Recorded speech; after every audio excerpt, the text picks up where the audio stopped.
the show. I have a very special guest. A very special guest. Man's name is Earl Scruggs. He's the legendary Earl Scruggs from, well, how long you been playing music, Earl? As Grandpa Jones said one time, ever since it started, I reckon. Grandpa Jones knows what to say, don't he? Yeah. Yeah. Hey, you're pretty much the architect of bluegrass music. I read a clip in the newspaper. Is that pretty much true? I don't know what you call bluegrass, really. As far as my style of picking, I started in 1945, and I was up close to 1960 before the word bluegrass was ever labeled on music. But anyway, I started in 1945 and been in it ever since. Okay. We're going to talk about the Flat and Scruggs days. Yeah. Flat and Scruggs played an intricate, energy-fused bluegrass sound. How did that differ from any other music played at the time? Well, it was the fiddle, banjo, guitar, mandolin, and bass. I guess I'm naming all of them to start with. And then later we added Josh Graves, who played the dobro guitar. But that was in 1955, I believe, when Josh came to work with us. Were you the first person to use the banjo as a primary instrument in bluegrass music, or did you use the banjo in a different way in the music you played? Well, I was the first one to take this kind of banjo picking to Nashville.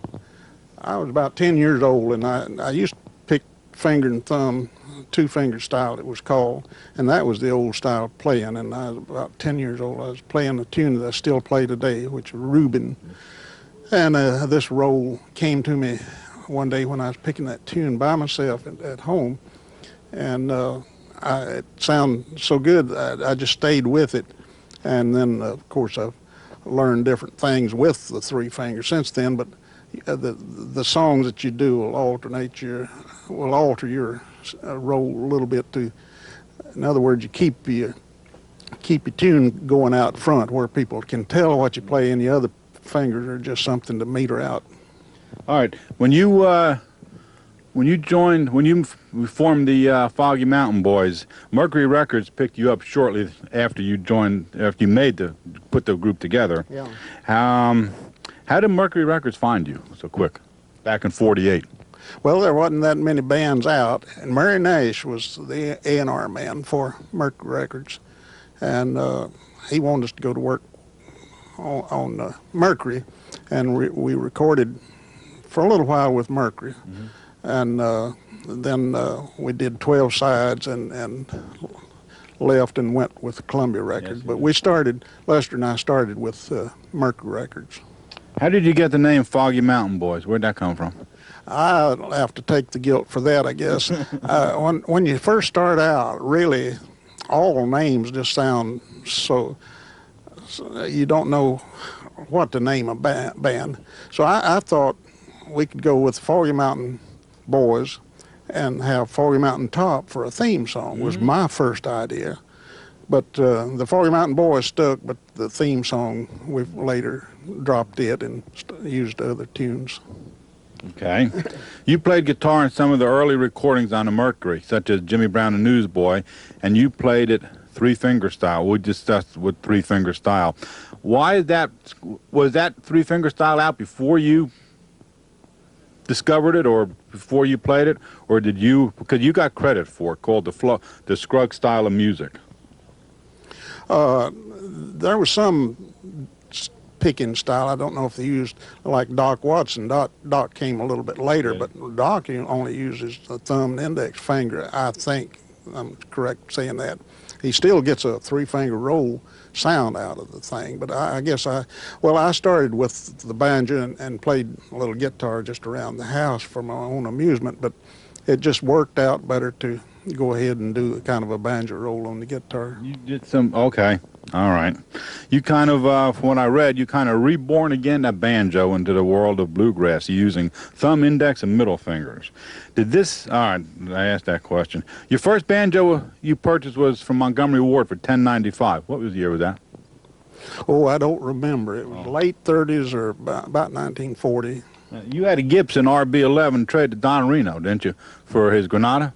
the first good banjo I ever bought was a RB11, and I played that thing for several years. And we did a show at Blytheville, Arkansas, one Sunday afternoon. I believe it was on a Sunday, down in a field below a barn, and it started raining.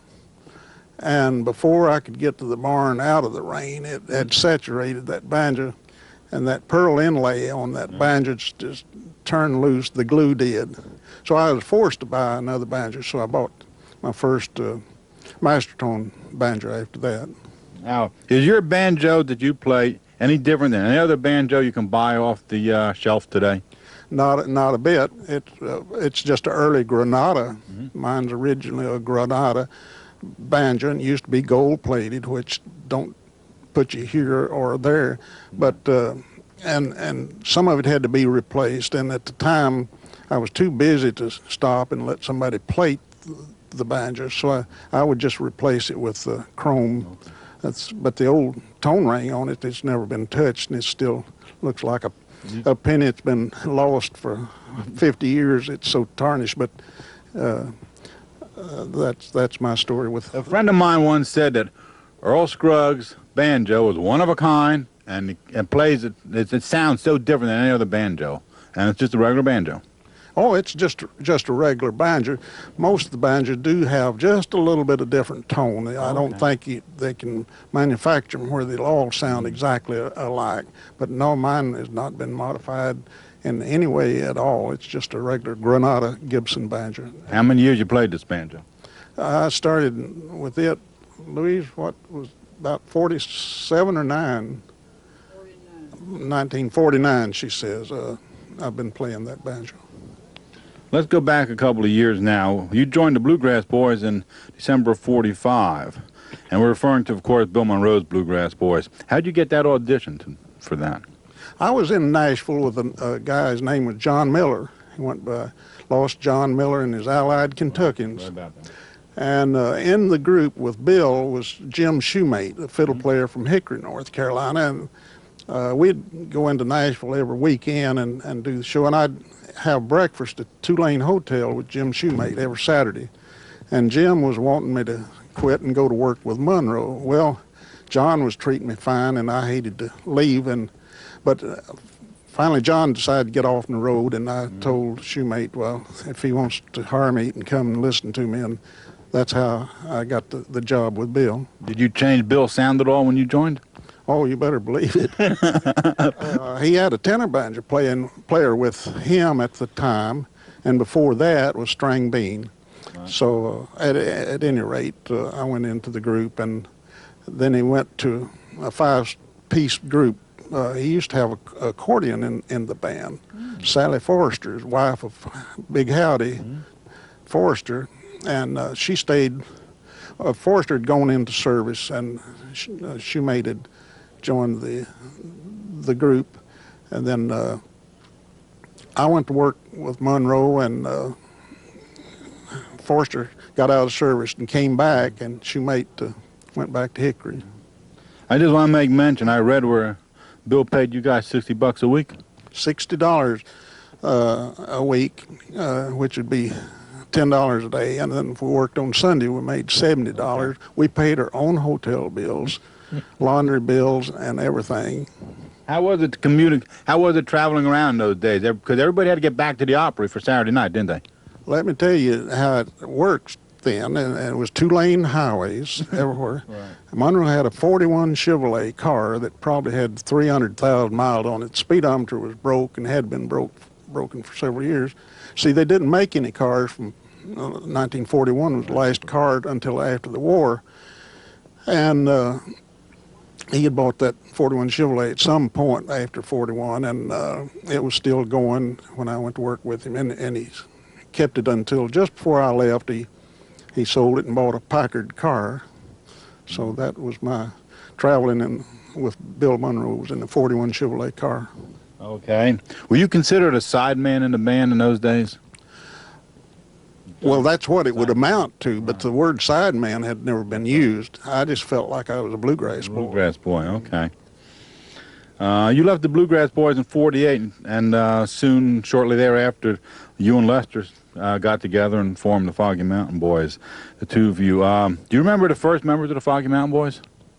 I sure do, but first, Lester was in Monroe's group. Yes, he was. So I was with Lester from almost from the time I went to work with Bill until then when I left, Lester left, and we formed the Foggy Mountain Boys. So mine and Lester's association goes back to 1945, and then when we left, we formed the group and had Jim Shoemate on the fiddle, Mike Wiseman was with us, Cedric Rainwater on bass, and Lester and me. It was a five-piece group. Fiddle. When did Chubby Weiss come in?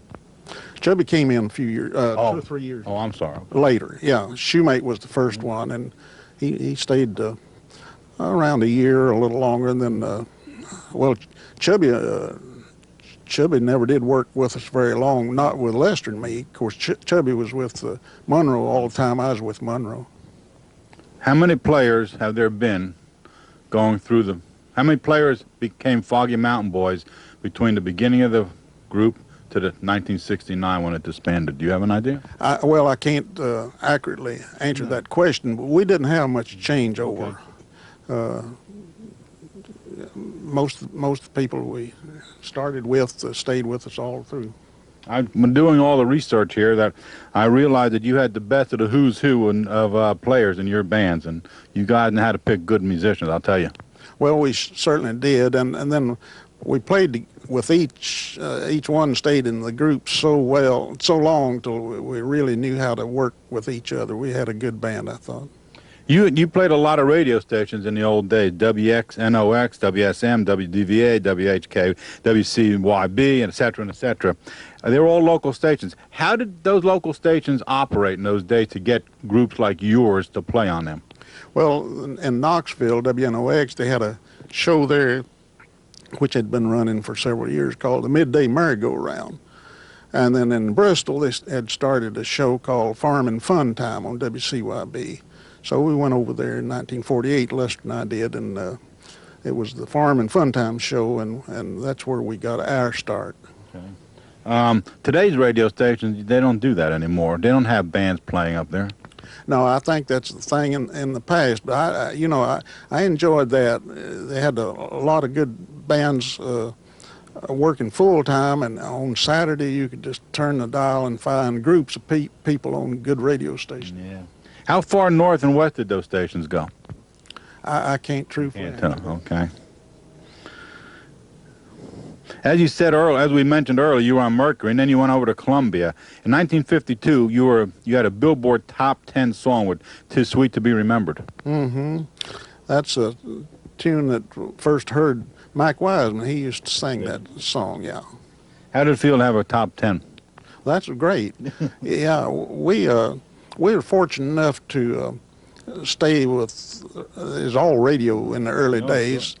And then went to Nashville, sponsored by Martha White Mills, and they were a real good sponsor, and he believed in country music, and that's what he built his milling company on, practically as far as advertising is concerned.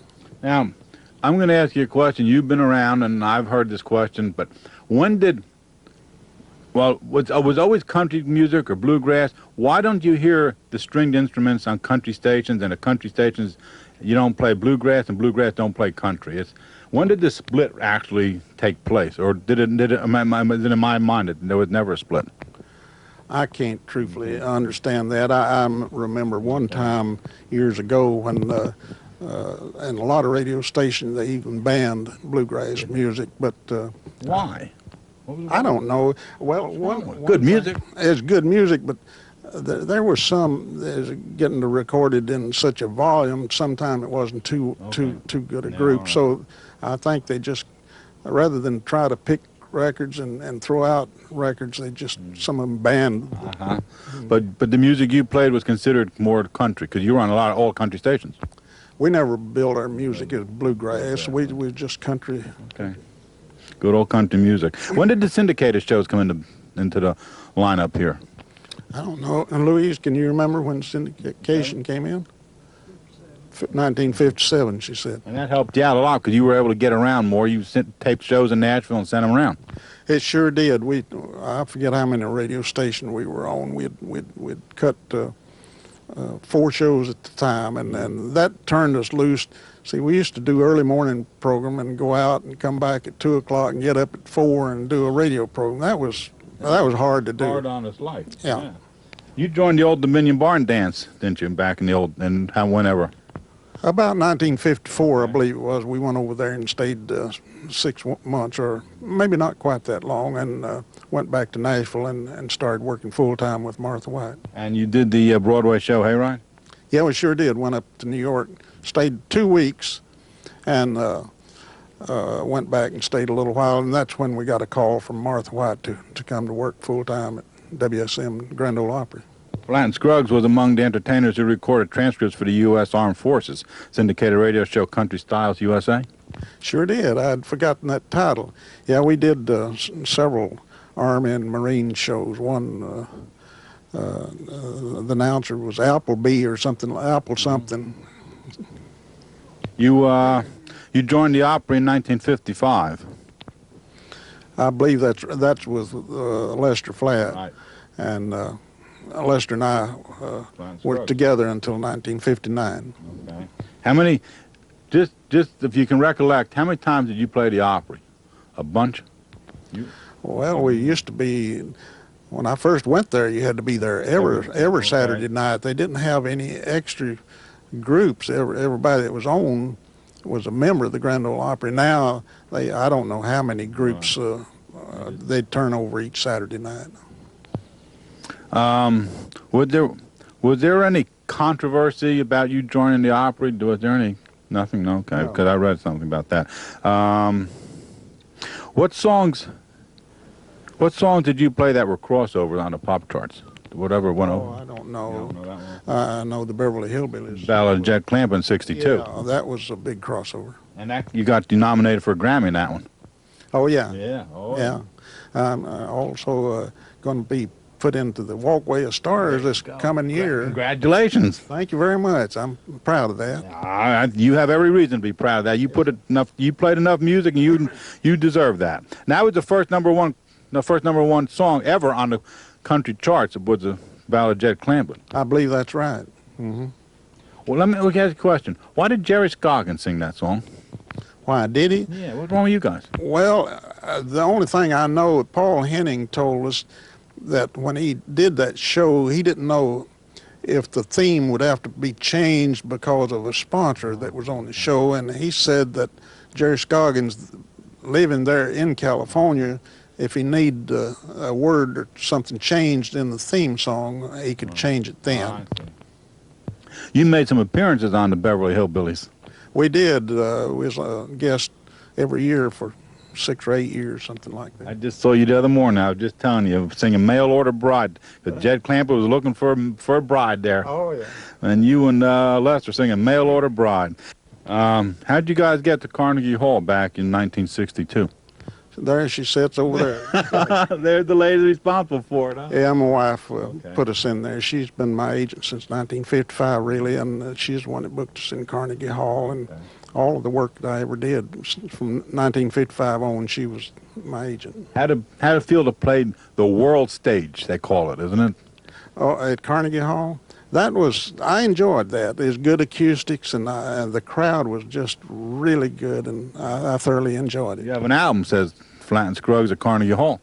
We went. Get my album. We went into Carnegie Hall, and I forget what was said, but Don Law was our A&R man for Columbia Records at the time, and something was said about recording, and Louise said, all you need is set up an 8-track recorder and catch it, and you've got you an album, and this is what turned out from it. There it is. Yeah, there that was it. Mm-hmm.